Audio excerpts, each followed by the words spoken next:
Pak, gimana caranya supaya moodnya bisa stabil kalau di kantor, kalau di tempat kerja? Jawabannya adalah, ya nggak bisa lah.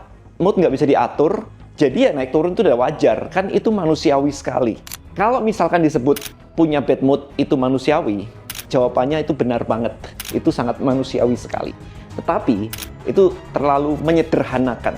Kalau kita mengerti sekarang detail seperti ini, maka sebenarnya kita tidak hidup di dunia.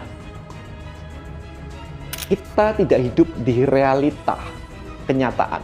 Kita hidup di dalam imajinasi kita. Kita bongkar dulu, datangnya mood itu dari mana sebenarnya. Guys, kemarin di sosial media, saya barusan melihat ada seorang influencer yang lagi ditanya sama audiensnya, Pak, gimana caranya supaya moodnya bisa stabil kalau di kantor, kalau di tempat kerja? Jawabannya adalah, ya nggak bisa lah. Mood nggak bisa diatur, jadi ya naik turun itu udah wajar. Kan itu manusiawi sekali. Oke, di video ini saya pengen bahas tentang mood kalau begitu. Ya, karena kalau misalkan kita ngomongin tentang manusiawi dan sebagainya, itu terlalu menyederhanakan. Oke, nggak bisa dipungkiri bahwa kita juga bisa memiliki namanya mood. Itu bisa bagus, itu bisa jelek. Makanya kita sering sekali mendengar tentang bad mood. Kalau sudah bad mood, maka saya mau ngopi aja lah, saya mager aja lah, saya nggak ngapa-ngapain. Oke, kita bahas pelan-pelan dulu. Kalau misalkan disebut punya bad mood itu manusiawi, jawabannya itu benar banget. Itu sangat manusiawi sekali. Tetapi, kita lihat nih ya, kalau misalnya sekarang kondisinya adalah, let's say, putus cinta. Ya. Let's say putus cinta. Diputusin sama pacar gitu. Ada dua pilihan di sini. Ada yang bilang cari lagi. Ada yang sampai bunuh diri, guys. Ya. Bunuh diri. Nah, pertanyaannya sekarang, ini manusiawi, ini manusiawi. Dua-dua bisa terjadi. Ya, ini bisa terjadi, cari lagi, ini bisa terjadi. Yang bunuh diri dibilang gitu aja kok bunuh diri, yang cari lagi dibilang kok nggak ada perasaan sih, kayaknya baru putus kemarin, baru 1 hari, kok lu udah cari lagi. Tapi dua-duanya juga manusiawi. Sesama dengan bad mood, bisa jelek, bisa bad mood, bisa good mood. Dua-dua juga manusiawi. Terus gimana caranya kalau misalkan kayak begini? Nah, dari sini kita bongkar dulu. Datangnya mood itu dari mana sebenarnya? Kan kita perlu tahu dulu ya. Kalau kita nggak tahu mood itu datangnya dari mana, ya kita akan bilang ini manusiawi, ini enggak. Oke, kita bongkar dulu sekarang. Mood itu datangnya dari mana? So, kita sebagai seorang manusia. Nih, manusia, ini ada external event. Atau world event.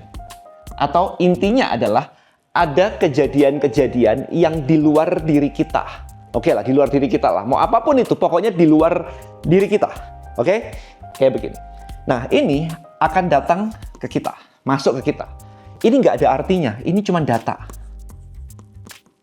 Data masuk, ada banjir lah, itu bunuh diri lah. Ada orang ngatain, lu anjing lu, gitu ya. Misalnya kayak begitu. Ada yang, pokoknya ngomong nggak karuan lah ya. Intinya begitulah. Ini nggak ada artinya sebenarnya.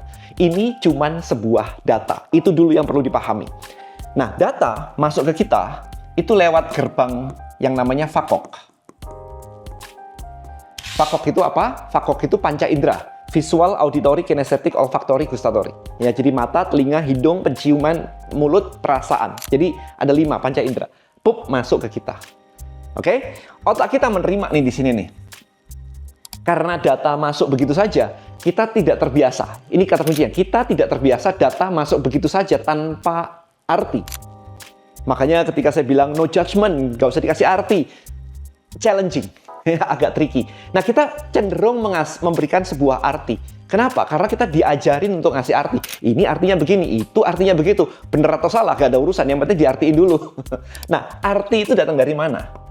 Jadi di kepala kita, itu ada yang namanya identitas, ada yang namanya belief, apa yang kita percayai itu benar atau salah, ada namanya konsep, ada yang namanya value. Nah, data yang masuk akan difilter, dikasih arti berdasarkan apa yang sudah ada di dalam kepala kita. Nih, setelah ini memberikan sebuah arti, menurut saya harusnya begini. Nah, itu kan ngasih arti tuh. Padahal kalau misalkan ada orang apa gitu ya, nggak ada urusan. Diputusin pacar, putus selesai. Tapi kita memberikan arti. Artinya adalah saya orang yang tidak berguna, saya orang yang jelek, saya nggak berharga. Itu kan arti. Kalau nggak ada artinya, diputusin selesai. Di PHK, nggak ada artinya, selesai gitu. Tapi kita memberikan ini semua, konsep. Sebuah konsep bahwa kalau saya tidak bekerja lagi, saya nggak bisa ngasih makan keluarga. Benar atau salah bukan urusan. Ini kita nggak membahas benar salah, tapi kita memberikan arti dulu. Karena diputuskan, di PHK misalkan, kita bisa memberikan arti bahwa kita nggak bisa ngasih makan keluarga lagi, yang artinya adalah kita jadi orang tidak berguna. Di lain pihak ada orang yang di PHK bilang, yes, aku punya time freedom sekarang, aku bisa mengejar mimpiku, tabunganku kebetulan ada, partner ada investor, nggak duit sendiri ya, partner ada investor, dia excited banget. So, kejadiannya sama, world event, itu cuma data sama, satu diberi arti positif, satu diberi arti negatif. Hasilnya adalah ketika setelah dikasih arti, kita memiliki sebuah respon. Respon ada thinking and feeling. Jadi memiliki pemikiran yang habis itu berlanjut. Bisa kalau negatif bisa overthinking, kemudian bisa muncul feeling. Bisa muncul saying and behavior. Perkataan dan tingkah laku. Jadi itu outputnya seperti itu. Nah, feeling di sini, inilah mood. Jadi moodnya bisa bagus, bisa jelek, tergantung dari makna yang kita kasih. Kalau dibilang manusiawi, kita juga bisa melatih diri kita supaya manusiawi kita itu menjadi positif. Bisa dilatih. Kalau kita selalu mencari hal-hal positif, dilatih positif, maka keluarnya akan otomatis positif. Bisa nggak diubah jadi negatif ya? Bisa aja. Yang negatif bisa nggak diubah jadi positif? Bisa aja. Kan pertanyaannya sekarang, otomatis. Nah, otomatis berarti default settingnya apa? Bisa nggak diubah? Oh, bisa aja. Otomatis negatif terus diubah jadi positif, bisa nggak? Bisa aja. Yang disebut otomatis adalah yang default, yang standar, yang kita pasang, yang kalau refleks itu ke sana gitu.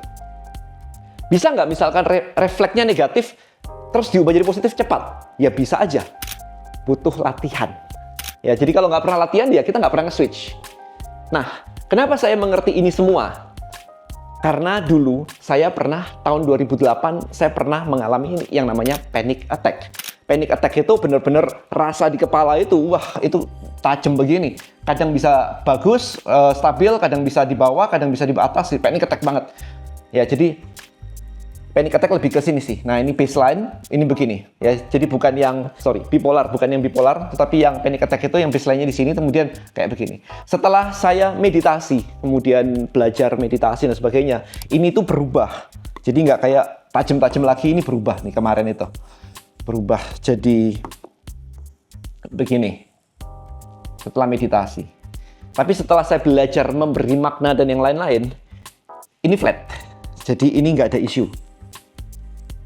Jadi benar-benar flat, datar begini atau slightly naik begini. Naik begini bisa negatif, bisa positif ya. Maksudnya bisa anxiety-nya naik sedikit, bisa habis itu kita turunin atau habis itu dibuat positif. Jadi lebih punya kontrol sekarang setelah saya belajar semua ini. Jadi saya udah ngalamin ini semua sejak 2008. Jadi kalau sekarang sudah 18 tahun saya mempelajari ini. Jadi ngerti karena pernah ngalamin sendiri gimana rasanya, wah hancur kayak begitu. Panic attack di mana waktu itu saya nggak tahu alasannya kenapa juga waktu itu datang ke bioskop film baru mau dimulai gelap habis itu kena flash begitu udah kayaknya kok nggak nyaman sekali. Pernah datang ke mall juga nggak nyaman sekali, datang ke kondangan guys, wah kena lampu jebret-jebret gitu habis itu banyak orang begitu, itu panic attack. Ke gereja baru duduk baru mau dimulai saya minta pulang karena nggak nyaman sekali karena panic attack. Jadi itu saya udah lewat yang kayak begitu. Sehingga kalau cuma bad mood urusan kecil, buat saya nothing. Karena urusannya panic attack lebih parah. Anda kalau belum pernah ngalamin, amit-amit jangan ngalamin ya. Tapi nggak enak banget rasanya. Karena begitu panic attack dulu, saya juga sampai yang namanya agorafobia kalau nggak salah. Takut keluar rumah. Takut kalau keluar rumah nanti serangan. Nanti kalau serangan gimana? Nah itu overthinking. Ya, jadi kena konsep-konsep, kena belief bahwa nanti kalau sudah ini, kena ini. Karena saya pernah serangan juga di mall, saya pernah kena serangan juga di gym. Nggak ada orang di gym, fitness, kena serangan, nggak bisa bangun. Wah, itu ampun dah. Ya, jadi dari sini, Ini saya hapus dulu.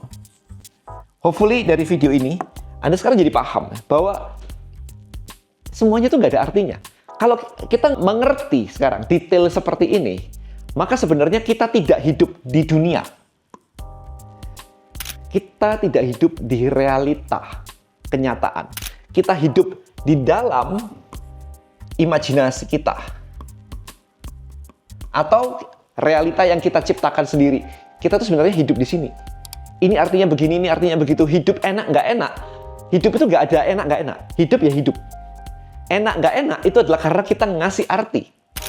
Begitu Anda bilang, gagal, stuck, hidupku kok gitu-gitu aja. Ya, Anda lihat burung lah, terbang lah. Hidupnya gitu-gitu aja, mau bangun sampai mati, hidupnya gitu-gitu aja. Semua burung komplain nggak? Kan kita aja yang memiliki konsep bahwa hidup itu harus naik. Nggak boleh turun. Ya, itu kan sebuah konsep sebenarnya. Nah, maka ketika kita belajar bahwa, oh ini ternyata kita memiliki ini, maka kita akan tahu bahwa hidup kita itu di sini. Nah, pertanyaannya sekarang, terakhir nih, pertanyaannya. Kalau kita sudah menilai seperti ini benar atau salah, dengan cara kita memberikan arti dari sini, pertanyaannya adalah, ini benar atau salah dari mana? Ini datangnya dari mana? So, value, concept, and belief, and identity, itu nggak muncul begitu aja. Anak kecil itu nggak punya ini semua. Maka kita ngajarin, sebagai orang tua kita ngajarin, kamu itu siapa? Beliefnya yang benar salah itu seperti apa? Yang penting nggak penting itu apa? Ini benar konsepnya seperti apa? Itu kita ngajarin. Berarti ini datang dari mana? Dari lingkungan. Dari orang tua, teman, kantor, tempat ibadah, dan yang lain-lain. Buku yang kita baca semuanya, itu memberikan sebuah konsep. Kemarin barusan anak saya, kita amati terakhir-terakhir ini cukup seru sih. Bangun pagi, sudah melakukan morning routine. Jadi pagi tiba-tiba udah tenis dulu 1 jam, habis itu renang, habis itu wah macam-macam lah. Kita nanya, lu ngapain kayak begitu? My morning routine. Dapat dari mana coba? Dari buku katanya. Buku-buku sukses mengatakan mereka semua orang sukses punya morning routine. Dan dia pengen sukses dan dia melakukan semua morning routine-nya yang dia tahu. Ya kan? Berarti datang dari mana? Dari buku yang dia masuk. Gitu. Terus malam kemarin, mamanya masuk ke kamar malam-malam, tiba-tiba ngelihat anaknya itu duduk di depan bantalnya begitu, merem begitu. Lagi gratitude, guys. Kita nggak pernah ngeliat aja. Kita nanya, emang sejak kapan? Dari dulu, mah kita udah ngelakuin itu, cuma mama aja nggak pernah masuk katanya. Kan amazing. Maksudnya adalah, itu adalah yang kita tanemin sih dari dulu, bahwa kita perlu gratitude, kita perlu bersyukur. Ternyata masuk. Nah, dari sini, itu membuat sebuah value, concept, belief, identity. Nah, pertanyaannya adalah, ini benar atau salah? Kadang-kadang kita selalu ngejudge kan ya, ini benar atau salah?